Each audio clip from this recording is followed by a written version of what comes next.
All right, so are you ready to dive into one of the most talked about trials ever? Oh, yeah, definitely. This one had it all. It's the O.J. Simpson case, and it's going to be a wild ride, so buckle up. Whether you kind of remember it from back then or you're a true crime fan, It doesn't matter. This deep dive is going to break down everything. all the crazy twists and And turns, evidence. and the questions that people still debate today. We're going to be using the Wikipedia article as our main source, So get ready for a ton of details. and all kinds of different points of view. What's really interesting about this case, even decades later, Is that it became like this huge cultural phenomenon. it went way beyond just a murder trial. It tapped into deep societal anxiety It sparked all these conversations about race and justice. and the media's power. Oh, for sure. It's hard to believe it's been almost 30 years. And people are still arguing about the verdict. So before we get into all the details, Let's set the stage. we're talking about O.J. Simpson, a household name, A former NFL star. an act he was everywhere. And this case grabbed the whole world's attention.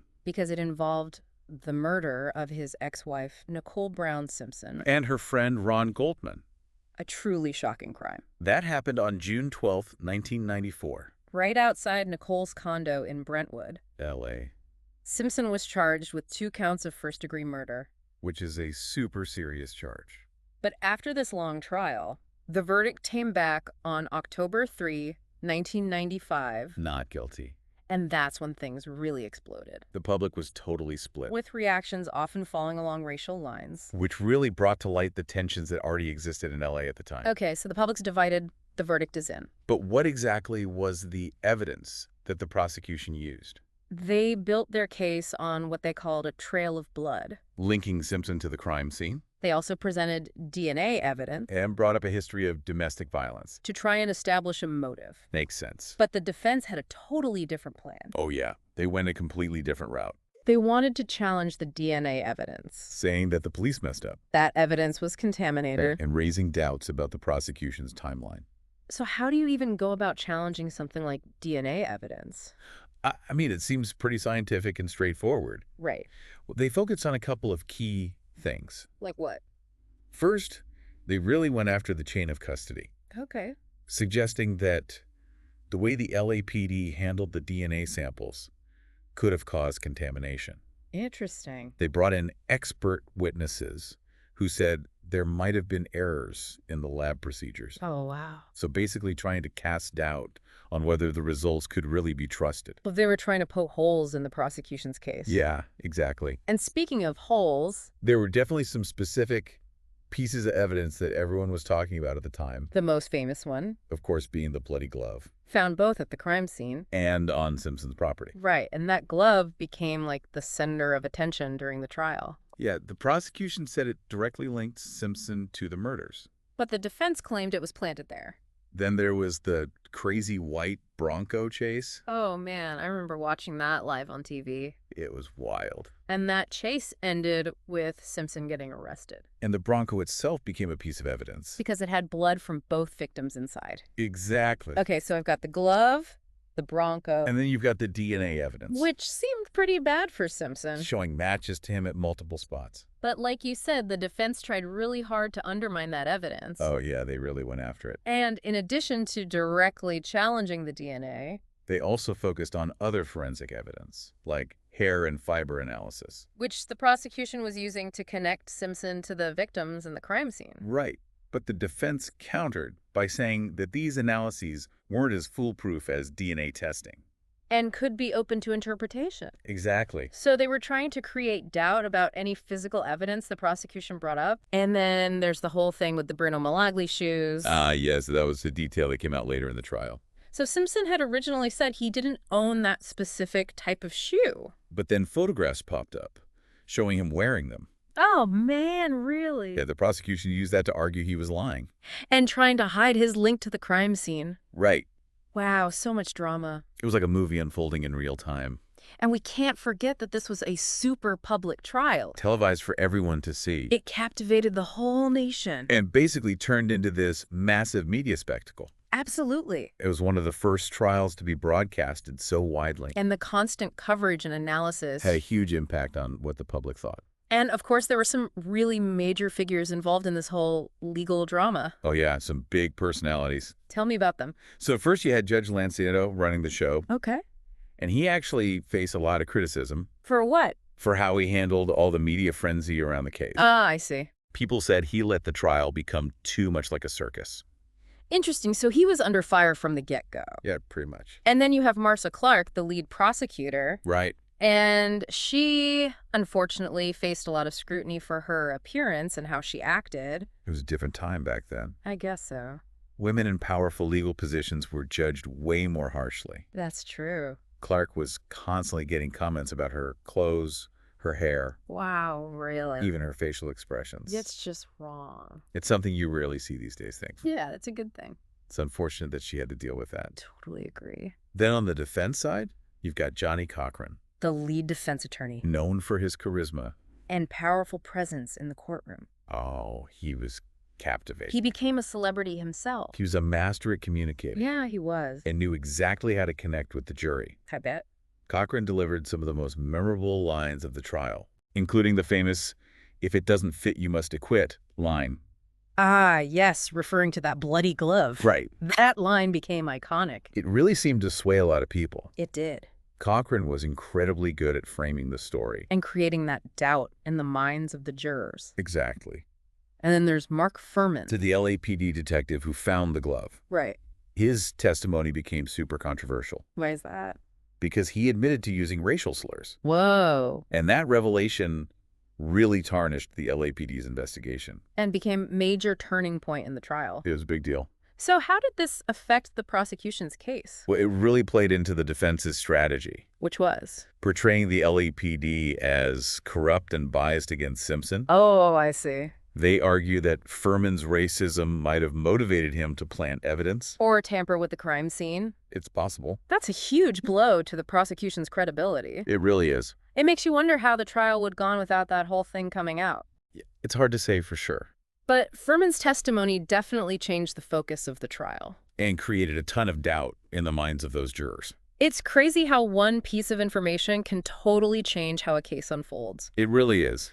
So we've talked about the key players and some of the most important pieces of evidence. But what happened after that not guilty verdict? Well, that's where things get even more complicated. It really does. The verdict caused a huge wave of reactions. With a lot of people convinced Simpson was guilty. But feeling like the prosecution just couldn't prove their case beyond a reasonable doubt. Right, which is the standard in a criminal trial. So can you help me understand that better? Sure. What does beyond a reasonable doubt actually mean for a jury? It seems like a pretty high bar to clear. It is a really high bar. It basically means that the jury has to be so convinced by the evidence. That they have no doubts left about whether the defendant is guilty. If they have any reasonable doubts based on what they've seen and heard in court. They have to vote to acquit. It's the law. So in this case, the defense was able to create enough doubt. To lead to that acquittal. That makes sense. And that's where legal strategy is so important. Yeah. The defense didn't have to prove Simpson was innocent. They just had to raise enough questions. And poke enough holes in the prosecution's case to create that reasonable doubt. Gotcha. That's how the system works. But even though Simpson was acquitted in the criminal trial. This wasn't the end of the legal fight. Oh, right, because the families of the victims filed a wrongful death lawsuit against him. In civil court. Which uses a different standard of proof than a criminal trial. That's a really important difference to understand. So explain it to me. Okay, in a civil trial, the standard of proof is lower. Lower how? Instead of beyond a reasonable doubt. Okay. The plaintiff just has to prove their case by a preponderance of the evidence.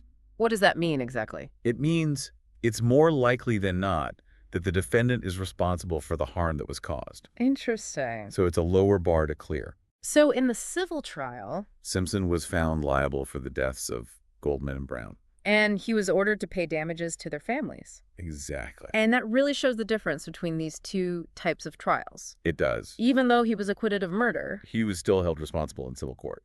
it's fascinating how one case can have such different results depending on the legal setting. It is. But even with that civil trial, This case is still full of mystery and speculation. it is. There are tons of unanswered questions, alternative theories. And debates about whether Simpson did it or not. It's a case that just keeps people guessing. This case went way beyond the courtroom, though. Oh, yeah, it had a massive impact. It had a huge effect on how we view the justice system The power of the media. and how race and celebrity can factor into legal proceedings. It made people ask some tough questions. About whether justice was really served. And how public opinion can clash with what happens in court. It forced people to face some hard truths about our society. And the complicated issues of race, class, and the justice system. And remember, this was one of the first trials to be televised so much. Yeah, it was everywhere. It became a constant topic of conversation. With endless analysis and speculation. And it had a lasting effect on how trials are covered today. And how the public's opinion can sway a jury. You can't really separate the legal stuff from the cultural and social impact this case had. It's all intertwined. This deep dive has been intense. Yeah, for sure. Even just going over the basics of the case, It brings back a lot. it makes you think about how much has changed And how much hasn't. in the years since this trial. Yeah. For example, the way we get news and form opinions has changed a lot. Especially with the rise of social media. Imagine how this trial would be covered and talked about if it happened today. Oh my gosh, it would be a whole different ballgame. Right. Social media would be blowing up. The way we discuss race and justice has also evolved. It has. It's a case that keeps resonating with us. It makes us question things. And reminds us that trying to find justice is rarely simple. It's a complex process. It challenges us to think critically about the evidence. Question our own assumptions. And really look at how complex the legal system can be. It makes you think. It really makes you think, what does this case tell us about our ability to separate fact from fiction? Evidence from emotion. It's a great question. And I think that's what we'll be exploring further in this deep dive. Awesome. I'm ready to keep going. Me too. It really makes you think about how we decide what to believe, how we handle all the information coming at us, and how things outside the case can affect how we see justice. Yeah, it's a lot to unpack. For sure. And speaking of things that affected the case, we can't talk about the O.J. Simpson trial without talking about the media circus around it. Oh, yeah, it was a media frenzy. This was one of the first trials to be televised so much. It was everywhere. And it turned into this 24/7 news cycle thing. Nonstop coverage. How do you think all that media attention changed the trial itself? It's hard to say exactly how much impact it had. But it had to be huge, right? The media wasn't just reporting the news. They were shaping the whole story. Influencing what people thought. And maybe even swaying the jury, even though they were told not to look at anything outside the courtroom. It's almost like the whole country was watching and forming opinions at the same time as the trial was happening. Exactly. And you had all these legal experts picking apart every little detail. Every piece of evidence, every word from the witnesses. Every facial expression from Simpson and the lawyers. It was like a legal drama playing out on TV. And everyone had their own theories about what was going on. You mentioned how the media might have influenced the jury. Do you have any examples of that actually happening? Like specific things that might have swayed their opinions? Well, we can't know for sure what they were thinking, True. but there are some interesting things to consider. Like what? For instance, they kept replaying that slow-speed Bronco chase over and over again, With that dramatic music? which probably made a lot of people watching think he was guilty even before they presented any evidence in court. That makes sense. Images and those little sound bites can be so powerful. Oh, yeah, they can really stick with you. And then there was all the attention on Marcia Clark's looks. Right. Do you think that affected how people, including the jury, saw her arguments? It's definitely possible. The media kept focusing on her hair, her clothes, even her facial expressions. It was a different time back then. Yeah. Women in those kinds of powerful roles were often judged way more harshly. It's true. And Clark faced a level of scrutiny that you just didn't see with the male lawyers. It makes you wonder how much progress we've actually made when it comes to gender bias in the legal world. Yeah, it's a good question. It seems like we've come a long way, but there are still those biases and stereotypes around. Oh, definitely. And the Simpson trial, with all that media attention, really brought some of those inequalities to light. In a very public way. So we've talked about the media's role in shaping public opinion. But how did the trial itself, with all its drama and twists, change the legal landscape? Did it set any new precedents or change how trials are done today? It definitely had some ripple effects. Like what? For one thing, it really solidified the idea that high-profile trials could become these huge media spectacles. With all the baggage that comes with that. Exactly. It raised questions about how to make sure trials are fair. When public opinion is being so heavily influenced by all these outside factors. Yeah, how do you keep things impartial? So did the legal system make any changes because of the Simpson trial? There were a lot of discussions and debates about how to handle media coverage in future trials. What were some of the ideas? Some people wanted stricter limits on cameras in the courtroom, Makes sense. while others thought there should be more transparency and access to the proceedings. It's a tough balance, isn't it? Yeah, it is. On the one hand, you want to protect the legal process. But then you also have the public's right to know what's going on.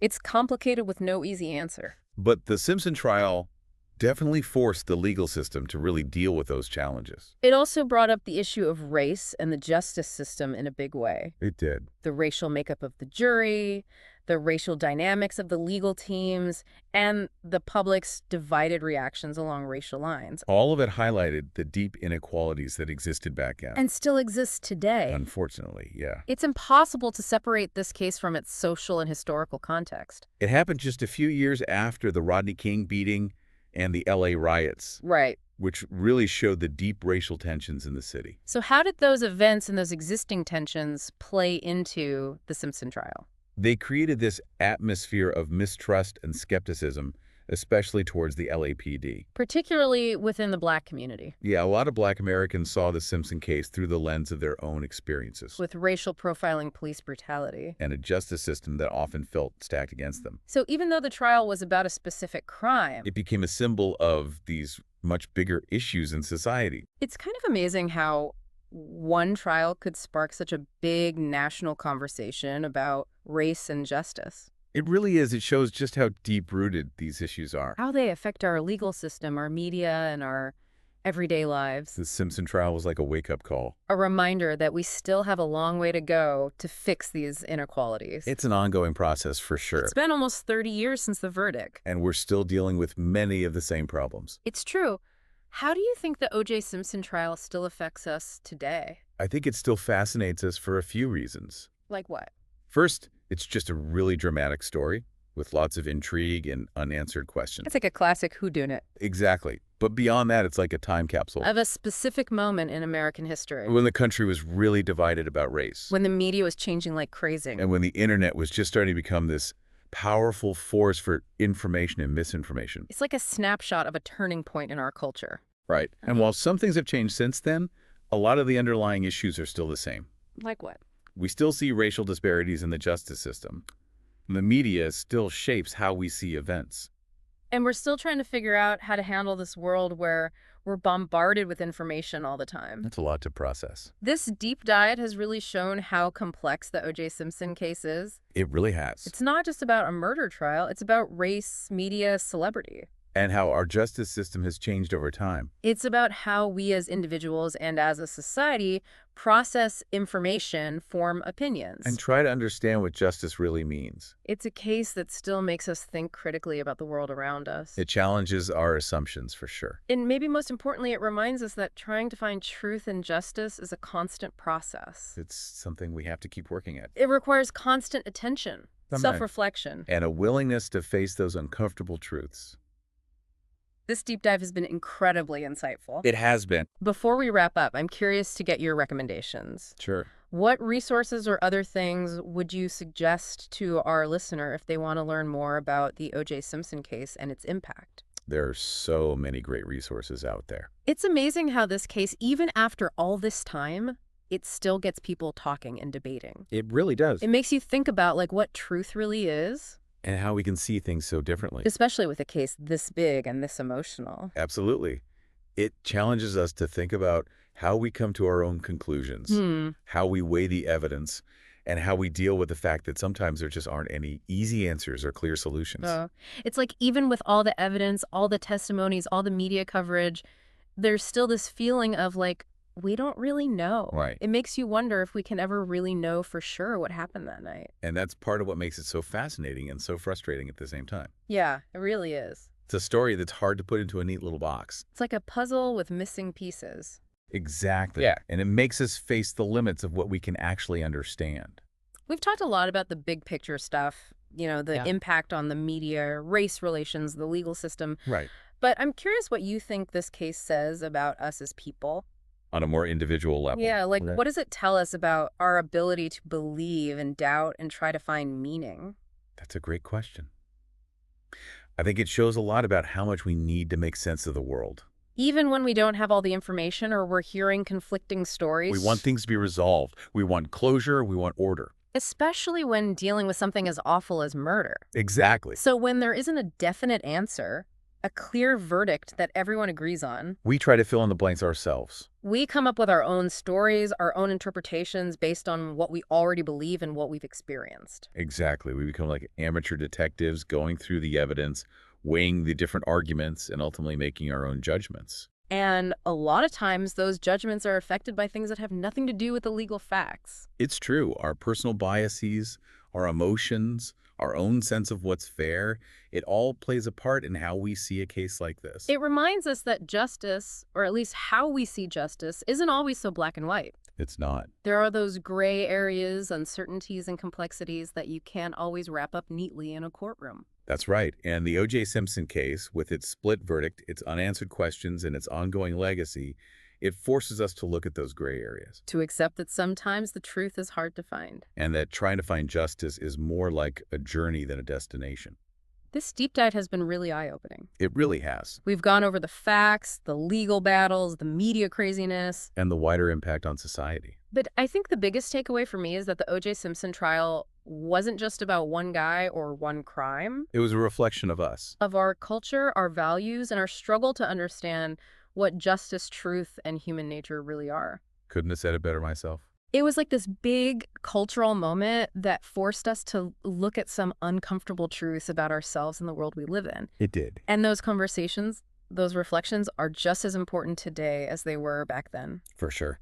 So to our listener, as you continue to learn about this case and other complex things that make us question our understanding of the world, Remember to think critically about what you're seeing and hearing. question your own assumptions. And be okay with not having all the answers. Sometimes the most valuable things we learn come from the questions that stick with us, the mysteries that stay unsolved. And the truth that keep changing over time. That's a great way to put it. Thanks for joining us on this deep dive into the O.J. Simpson trial. It's been a journey of discovery, debate, and maybe a little bit of uncomfortable self-reflection. But that's how we learn and grow, right? Exactly. Thanks for listening. Tell us what you think about this episode. Thanks for watching, and see you in the next one.